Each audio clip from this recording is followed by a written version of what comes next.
Hey, I just want to cut in here for a second and say I am going to be giving this away when I reach 10,000 subscribers on my YouTube channel. This is the Fender Player II Series Telecaster in Birch Green. So any of the first 10,000 subscribers on my channel has a chance to win this just by subscribing. So please help me out there and click the link in the description below to get even more entries to win this. And this beautiful Player II Telecaster in Birch Green could be yours. I'm actually sad to part with it, but it's worth it. I need your support. Super exciting. Can't wait to see who this goes to and what kind of jams they make with it. Now back to our regularly scheduled programming.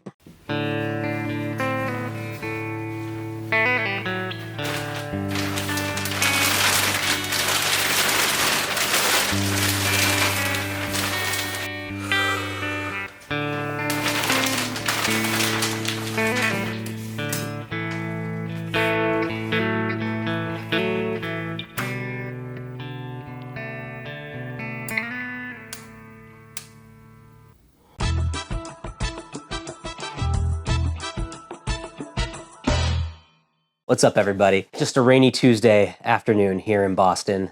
I'm living in the middle of a construction zone. Summer's flying by. I can't wait to get to a sense of normalcy again. But there was a really exciting announcement from Fender about a month ago that's got me making a video, and it's this, the Fender Player II series. What I figured is it's still almost twice the amount of a classic vibe, though. So is it worth it to get to a Player II, or should you just stick with the Squier classic vibe? You know, now that I think about it, I also have this. This is a Squier Bullet Telecaster, an even lower price point, but this has upgraded Monty's DP51 Telecaster pickups in it. So I'm kind of interested in looking at that question of, hey, if you buy this and just upgrade the pickups, or if you buy the Squier Classic Vibe and upgrade the pickups, is it still, you know, sort of cheaper and a better approach than maybe going with the Player II series?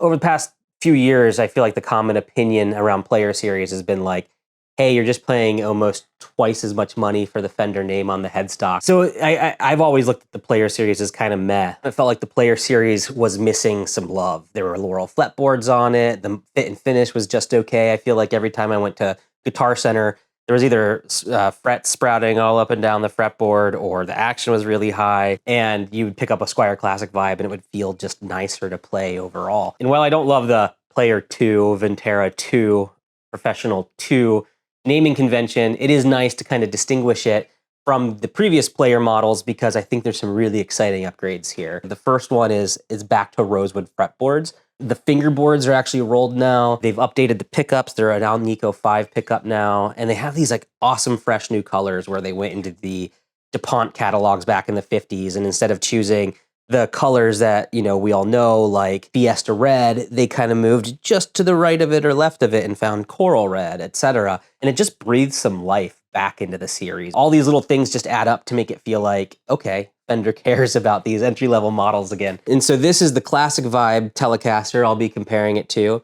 It's a little bit different. It's a maple fretboard instead of rosewood. And with this, they just say they're Fender-designed Alnico pickups, whereas this says they're Alnico 5 pickups. So maybe there's a little bit more design and a material and quality going into this, maybe. Let's see how they sound. And I'm just excited to see overall which one feels more comfortable to play, the tone that they have, and just generally compare the two to see if it's worth the extra $400 or so. So let's get to it. I'm going to start off with the Player II. Let's hear how it sounds.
All right, pretty interesting. Tell me your thoughts in the comments right now before my opinion influences you. I'm waiting.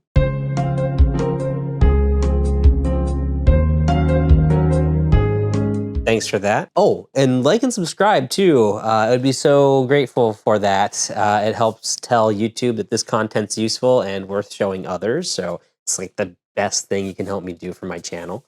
Thank you in advance. Can't wait to read your comments on this.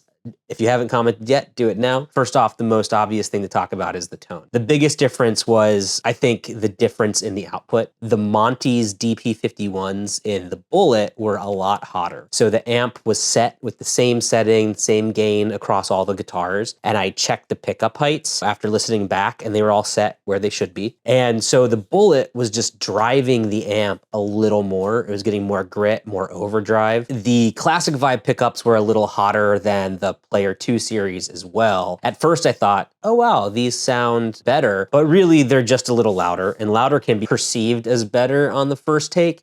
But after listening back through a bunch of times, I think the Player II bridge pickup was more balanced between the high ends and the low ends. The Classic Vibe had a lot more low and low mid end in the pickup, and then the highs kind of get a little muddied or a little clouded. And so as it all blends together, my overall perception is that the Player II is just like a little more articulate because you can hear the high and the mids and the lows sort of all balanced. The Monty's pickups were definitely more hi-fi and balanced too, just hotter. So I actually preferred the middle position on the Monty's pickups because of this. And the Classic Vibe in the middle, on the other hand, kind of sounded muddled and just a little bit less complementary between the two pickups. And then overall, I also tend to like lower output pickups in general, just because you can always dial up the gain through an amp or through pedals or playing hard. But having a lower output means you have a lower floor. And so you kind of can, if you play softer, you can get quieter than you could with a pickup that's a little bit hotter. And so it just has like more dynamic range, I guess, overall, to fine tune your tone and your sound. So if I had to choose between the stock Player II versus the Classic Vibe pickups, I'm going for Player II for more flexibility, better balance, overall perceived articulation. If I had to choose between the Player II and the Monty's and the Bullet, it's close, but I feel like anytime you buy third-party pickups and add them in, there's just a little bit more life in them.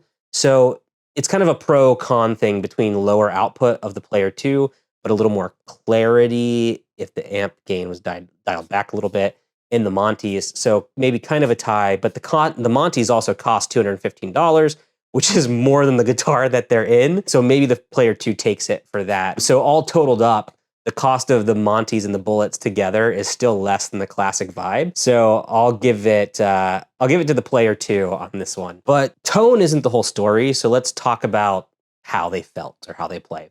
First thing, I love the neck on the Player 2. The satin finish, the rolled fretboard makes a huge difference in comfort. The Bullet, now replaced by the Squier Sonic series, also has a finishless neck. It doesn't have rolled fretboard edges, but it does have a satin or sort of an unfinished neck feel, so it's super easy to move up and down the fretboard. The Classic Vibe neck is fine in terms of like the shape, radius, etc. But given the choice, I'm skipping that heavy poly finish, which kind of takes me to the next thing, which is just the general setup overall between the guitars, like out of the box, how do they feel? All three of them are playable out of the box, but the action on the Player 2 was a little higher than I like, and you could use some fine tuning to the intonation. The Bullet really needed more of a setup for intonation and action out of the box. And the Classic Vibe, there's actually something interesting on this one, and this is, every guitar is different and it depends on who's finishing it in the factory and how much attention it gets.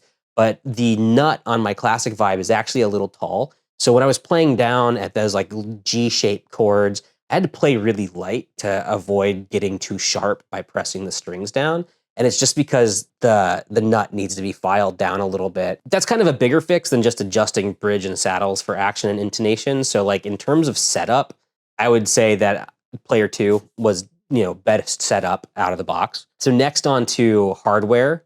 So the bridge with the Player 2, I like that they put these per string saddles in. It just makes getting intonation a little bit easier. I know it's not as vintage correct as say the Classic Vibe is with the barrel saddles, but again, you can't really intonate each string independently that way. And the way they do this like bent steel bridge as a plate, it still looks like a Tele from far away, and it doesn't kind of change the vibe of it too much. So I'm good with that. I think the bridge on the Classic Vibe is exactly what what you expect is what you get, so it's all good there. On the Bullet, I think you could upgrade the saddles. You could probably upgrade the screws that go into the saddle. It feels a little cheap. Maybe go for like a Gato bridge or something like that, like probably $60, $65, and you can get a nice bridge and saddle set up there that'll last you a lifetime. As far as tuners go, the tuners on the Player 2 are definitely a cut above what's on the CV or the Bullet. The Bullet tuners are already a few years old and don't feel as precise, and the heads have kind of loosened, and they're just not made to last. The Classic Vibe tuners have held up okay, but that's with minimal playtime. Sometimes tuning can be a little tough to get super precise. I think it's probably part gear ratio, probably part how well they're machined. But if you want to get closer to the quality of the Player 2 tuners, or if you're gigging, I'd upgrade them, something with a higher gear ratio, something that maybe has a locking tuner. You can get those for like $65 to $100 or so.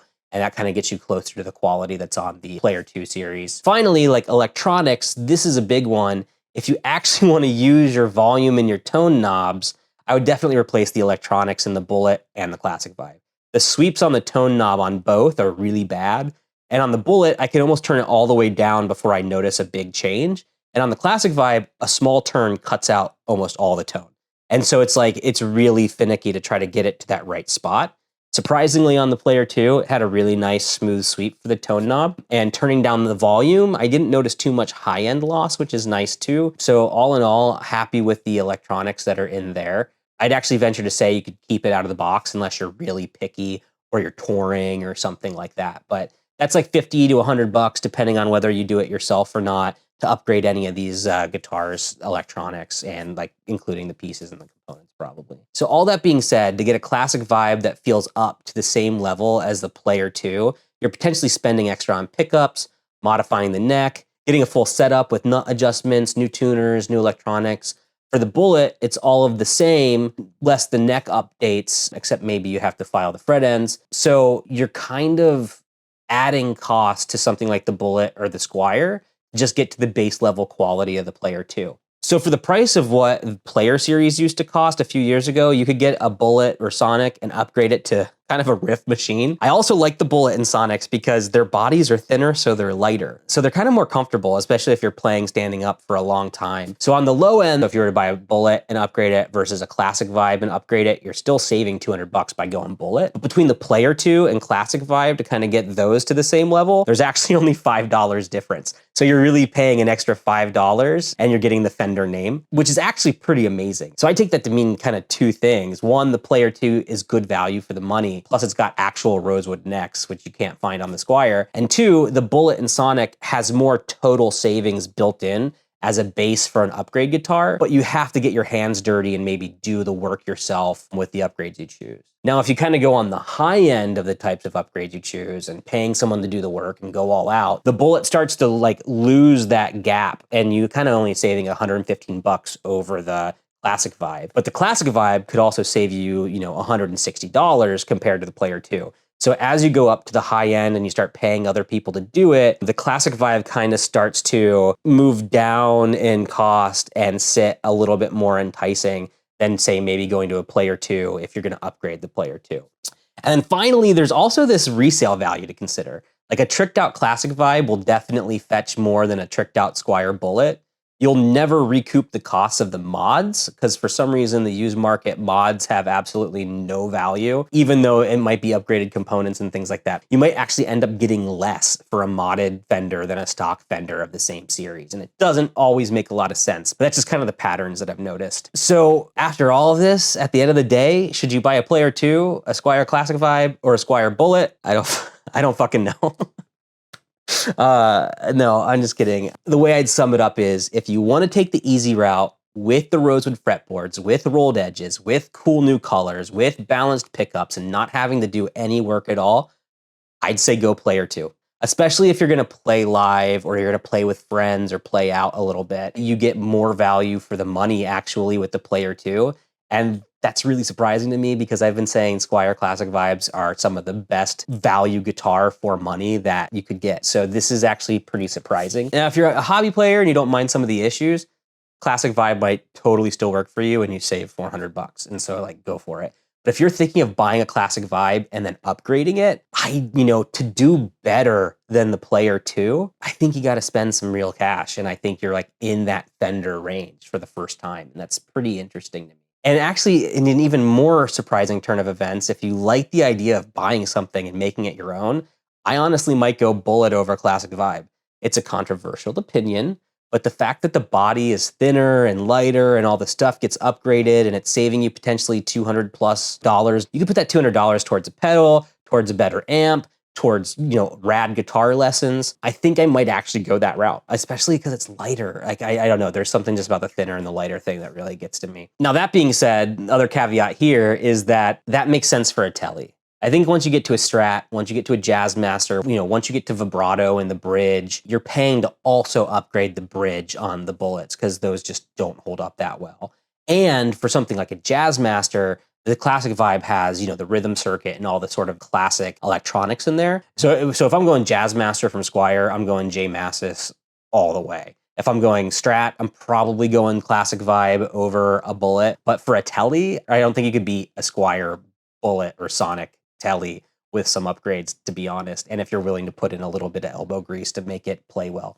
I know, controversial opinion, but I don't know. It's actually really surprising me. But overall, if the quality of the Player 2 holds up, after increasing the sample size of how many I play, I might actually be back to recommending an entry-level Fender again instead of a Squier Classic Vibe, which has me super surprised. And actually, it has me kind of excited. I wasn't expecting this from Fender and the Player 2 series. It just feels like, again, there's new life in these entry-level Fenders. I'm also surprised I'm excited about a retired entry-level Squier too, to be honest. So this is ridiculous.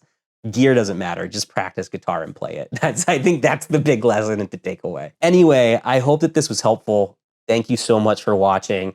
Please like this video, subscribe, tell your friends, comment.